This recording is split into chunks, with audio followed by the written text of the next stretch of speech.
Bueno, pues se ha armado buena. Hoy mismo Vladimir Putin ha lanzado su segundo no ultimátum. Recordarán que en el año 2021, a finales de 2021, en diciembre para más concreción, fue cuando se llevó a cabo el famoso no ultimátum de Rusia. Cuando aquello ocurrió, se lo tomaron a pitorreo. Todo el mundo se pensó que, ¿pero qué le pasa a estos rusos? ¿Pero qué les pasa? No saben divertirse. No saben hacer un chiste como es debido. Bueno, en fin, nadie se lo quiso tomar en serio, nadie quiso reparar en la profundidad de aquello. Y amigos, aquello cambió el mundo. El mundo ya no va a volver a ser como fue antes de aquel no ultimátum. Recordarán que apenas 2 meses después Rusia lanzaba su operación militar, su operación especial, y bueno, empezaron las sanciones, empezó todo aquello. Sencillamente, ahora ya no hay forma de volver atrás. Hoy, ¿qué ha ocurrido? Ha ocurrido tres cuartos de lo mismo, solo que en esta ocasión, digamos que la situación es ya mucho más favorable a Rusia de lo que lo era en aquel entonces, y ya en aquel entonces era muy favorable a Rusia. Lo que pasa es que en Occidente la mayor parte de la gente estaba totalmente cegada por su propia soberbia y por las tonterías de la propaganda. Pero la realidad es que ya en aquel entonces Rusia planteaba, digamos que su propuesta, su no ultimátum, desde una posición de fuerza. ¿Cuánto más ahora? ¿Cuánto más ahora? Sin embargo, otra vez estamos en lo mismo. La mayor parte de los occidentales están ciegos y no se dan cuenta de lo que va a significar el no cumplir o no atender o no responder positivamente a este no segundo no ultimátum que lanza el señor Putin, el presidente Putin. Es muy generoso, es un no ultimátum muy generoso y ciertamente tanto Ucrania como Occidente deberían aceptarlo. De este modo terminaríamos esa carnicería absurda, esa monstruosidad, y evitaríamos la carnicería todavía mayor que está por venir. De ese modo, Ucrania podría subsistir como Estado. De ese modo, podría incluso, de hecho, en la propuesta de Putin no se menciona a la Unión Europea, podría incluso juguetear a esta tontería de formar parte de la Unión Europea y todas estas cuestiones. Territorialmente, la oferta es muy generosa, puesto que simplemente implicaría que las regiones que hicieron el referéndum, incluyendo también a Crimea y las otras cuatro, sencillamente pasarían a ser parte de Rusia y ahí se terminaría la historia. Y bueno, con respecto a lo de la no entrada en la OTAN, bueno, era algo que caía de cajón, ¿no? Pues fue lo que lo precipitó todo en primer término. Entonces, ¿se está comprendiendo esto? Vamos a verlo. Porque lo cierto es que no en su profundidad.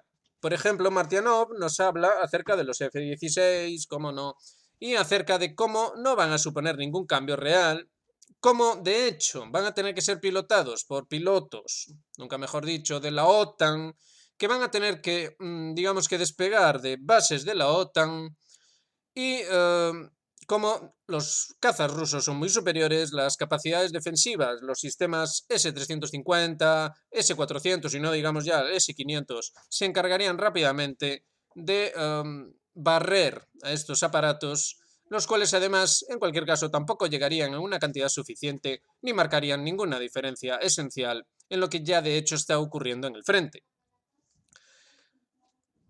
Larry Johnson, por su parte, propone, aparte de que hemos encontrado allí esta escena simpática, la vamos a ver ahora, Larry Johnson propone, o mejor dicho, enfoca la cuestión en torno al G7, efectivamente, y a cómo es todo una cuestión de un espejismo, vaya.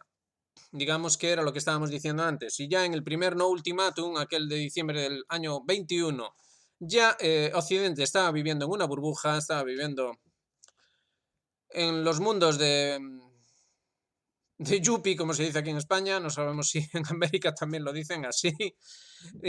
Digamos que ahora es mucho peor, pero así como es mucho peor la situación, también es mucho peor, digamos, las consecuencias de vivir en esos mundos de Yuppie. Básicamente, él lo que hace es enfocarse, aquí lo pueden ver, las promesas vacías de Biden, toda la cuestión acerca de lo que realmente está ocurriendo en el campo de batalla, de cómo no hay forma en la que nada de lo que haga Estados Unidos va a poder cambiar la situación, etcétera, etcétera. Ahora bien, tanto Larry Johnson como Martianov insisten e insisten e insisten en lo mismo. Básicamente plantean esto como una cuestión de incompetencia dentro de los líderes y bueno, tontería generalizada en Occidente y ya está. Y eso es un error, puesto que en todo caso son profesionales de la incompetencia. Es decir, aquí la cuestión está en que no quieren ceder su posición de poder y no quieren hacerlo, puesto que consideran que tienen opciones reales de imponerse. Esas opciones reales pasarían, antes que nada, por, digamos que, una cuestión, ¿cómo decirlo?, pseudointelectual. Es una cuestión de tipo pseudointelectual.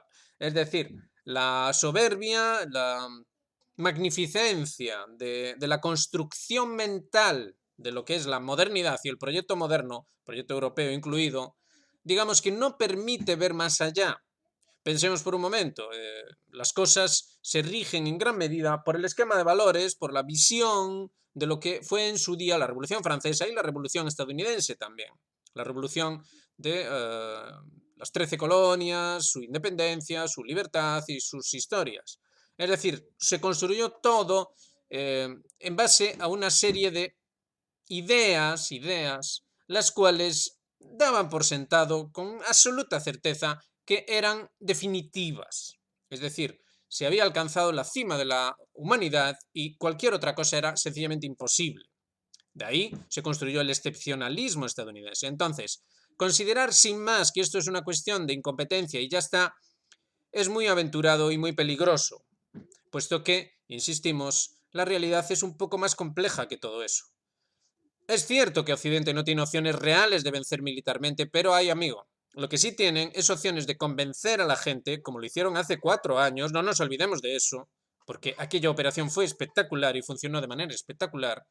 Tienen capacidad para convencer a la gente de lanzarse a un Ucrania 2.0, es decir, a un sinsentido, a un disparate. Recordarán las bromas que hacíamos aquí con respecto a la contraofensiva, puesto que, bueno, ya no nos quedaba otra que hacer bromas, ¿verdad? Aquello fue un disparate y un desastre colosal. Están más que dispuestos a hacer un nuevo disparate, aunque implique un desastre aún más colosal. Así que conviene tener esto en mente y seguimos viendo las cuestiones. Están mirando al cielo, sin duda buscan la trascendencia, ¿verdad? Eso o quizá un misil de Vladimir Putin que solucionaría los problemas de un plumazo, ¿verdad? El G7 logra un acuerdo político sobre la ayuda a Ucrania con los activos rusos congelados. Vamos a ver. El no ultimátum de Putin llega justo en el momento en el que estos pájaros han decidido robar los activos rusos, los intereses, ya sabe, ¿no? Si usted le roba al vecino los intereses de un depósito bancario que tiene, usted no está robando porque eso no es robar. Esto es increíble. Zelensky se reúne este jueves con los líderes de los países más ricos del mundo, en Italia y firma pactos de seguridad con Estados Unidos y Japón. Bueno, los más caraduras sin duda, pero los más ricos del mundo, eso ya forma parte del pasado, ¿verdad? Pero es lo que estábamos diciendo. Una cosa es la realidad y otra cosa es la idea de lo que es la realidad. Y en esa idea, esos países son lo más de lo más. Por eso miran al cielo, buscando sin duda la trascendencia de su propia gloria personal, ¿verdad? No es lo único, no es lo único. También tenemos aquí un G7 con líderes en horas bajas. Vaya, salvo Meloni. Casi todos los mandatarios reunidos en la cumbre de Italia se hallan en situación de fragilidad política. Bueno, y esto era lo que habíamos puesto aquí antes, ¿verdad? Alguien en internet hizo esta cosa tan simpática en la que vemos ahí al señor Michel, que es un burócrata que no ha sido elegido por nadie, bueno, desde luego no de la manera democrática que nos suele vender.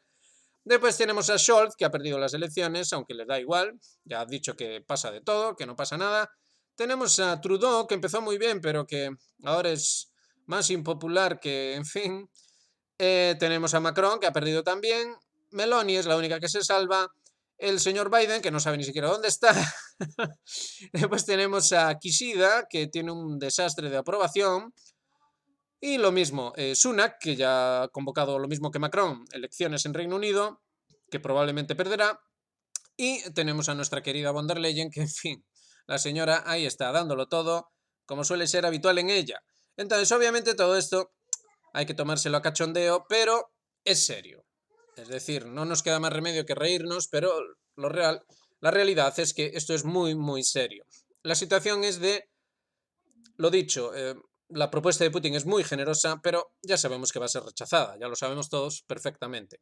La decisión ha sido tomada, ya había sido tomada antes de diciembre de 2021, cuanto más ahora. Además, una guerra ni se soluciona en 5 minutos, ni tampoco se prepara en 5 minutos. No se prepara a todo un continente, a todo un planeta para llegar a la guerra, digamos que en 5 meses, ni siquiera en 5 años. Hace falta una gran preparación. Hay que pulir todos y cada uno de los aspectos económicos, sociales, políticos, culturales, etcétera, etcétera, para poder, digamos que llegar a ese punto de ebullición, ¿verdad? En el cual la guerra aparezca como, digamos, la solución más razonable, ¿verdad? La mejor idea posible.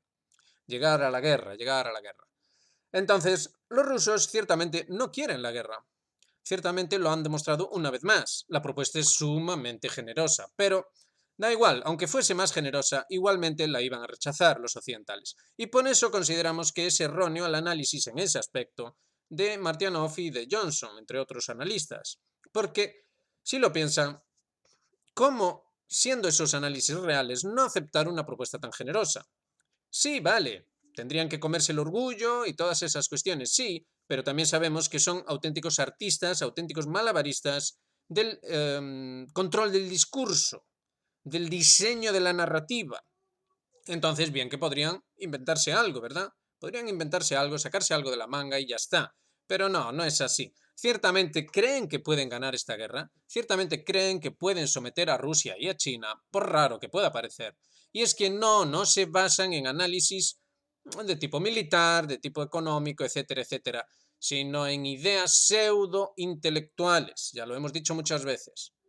Ciertamente, ellos están convencidos, y nos referimos no precisamente a Biden, que el pobre, vaya por Dios, ni tampoco a todos esos que estaban mirando al cielo a ver si les caía, en fin, no nos obligan a decir burradas, sino a aquellos que están detrás de ellos, es decir, una élite pseudo-intelectual, una pseudo-élite, la cual ciertamente considera que sí o sí el sistema occidental, la sistematización completa de la realidad, es sin duda la necesaria trascendencia, digamos, el necesario fin, la necesaria cumplimentación del final del ciclo para iniciar un nuevo ciclo ya transformados, es decir, algo que misteriosamente lo va a transformar todo para que sea el paraíso siempre según las consideraciones de esta gente, que no tiene por qué ser lo mismo que usted consideraría el paraíso precisamente. Esto hay que entenderlo y en ese sentido prepárense porque ciertamente va a haber guerra, ciertamente no va a ser bonita, va a ser una mascarada, es decir, una cosa no entra en contradicción con la otra. Pero, lo dicho, aún así y todo, es solo cuestión, digamos que para evitar las terribles consecuencias de todo esto, es solo cuestión de hacer un auténtico esfuerzo intelectual que se contraponga a esa pseudo-élite, pseudo-intelectual, establecer unos principios de manera seria y responsable, comprometerse con ellos mediante la institución de una necesaria organización y sencillamente las cosas ocurrirían por sus pasos contados. En ese sentido, Rusia, China y su actitud díscola, además de todos esos otros países de lo que se llama sur global, serían de hecho una gran ayuda para este tipo de esfuerzo. Pero, amigos, en Occidente, en el ámbito occidental, nadie lo va a hacer. Es decir, si no lo hacemos algunos que estemos dispuestos a llevar a cabo semejante esfuerzo, no se va a hacer, no va a ocurrir solo. Y los rusos y los chinos, a pesar de las fantasías que se están divulgando por ahí, tampoco van a venir a Europa ni a invadir ni a solucionarnos los problemas, ni a Europa ni a ningún otro lugar de lo que se suele considerar el occidente colectivo, sino que el occidente colectivo quedará ciertamente a su suerte y eso puede llegar a ser algo realmente catastrófico, realmente bárbaro, y en la medida en la que cause problemas a esos otros países, a esos otros proyectos civilizatorios, no van a andar con contemplaciones Y eso es lo que concluye nuestro vídeo de hoy con esta cuestión de última hora del no ultimátum de Putin. Está muy claro que las cosas van a cambiar, lo mismo que cambiaron en diciembre de 2021, van a cambiar ahora, junio de 2024, y pueden estar seguros de que en cuestión de semanas o meses, en aquel caso fueron 2 meses, en este caso no lo sabemos, pero en cuestión de poco tiempo, la actitud rusa, China, etcétera, va a ser muy, muy diferente de lo que ha sido hasta ahora. Va a ser mucho más ruda y va a implicar un cambio enorme en esto que solemos llamar Occidente. Lo dejamos ahí, como siempre, ya saben, si les gusta nuestro trabajo, hagan like, suscríbanse, activen notificaciones, háganse miembros de Geopolítica Actual, apóyennos. Y aquí estamos agradeciéndoles ya por adelantado todo su apoyo, mandando saludos muy cordiales y, bueno, por cierto, esta noche quizá, a ver si somos capaces, trataremos de hacer un directo con todas estas noticias y nuevas que acabarán llegando. Aún falta por llegar digamos, la negativa oficial de Washington. De momento solo ha hablado el chico que trae los cafés, es decir, Stoltenberg, y eso, bueno, no importa demasiado. Veremos qué se dice en Washington. Y a ver si somos capaces, trataremos de hacer hoy un directo y así también responderemos a sus preguntas, porque ciertamente todo esto es muy confuso y siempre surgen muchas preguntas. Esto parece sencillamente un sueño o una pesadilla. Lo dejamos ahí, venga, hasta la próxima.